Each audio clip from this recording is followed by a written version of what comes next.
来乡亲啊，台中市这种桥啊红色的风铃木正咧大开，包括东区的建成路、南屯的这个丰乐公园、北屯的823公园等等。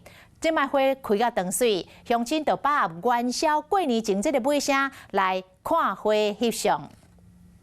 粉红色的花蕊随风摇来摇去，特别到春天，就是风铃木大出的季节。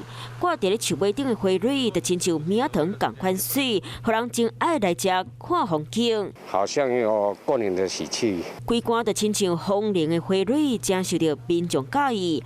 粉红色的风铃木是台中市常在看到的道路和公园景致树种，变到春天的时，台中的城市就会加水。在每年的4到5月会有这个会盛开那也吸引很多的民众会来这边拍照赏花。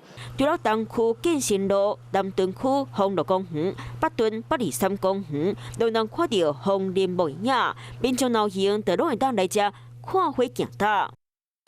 Hello， 大家好，我是乃瑜，要教给大家2个任务。第一个，华视新闻的脸书专页，你按赞了吗？还有华视新闻的 YouTube 频道，赶紧订阅起来，还要记得按赞，开启小铃铛哦。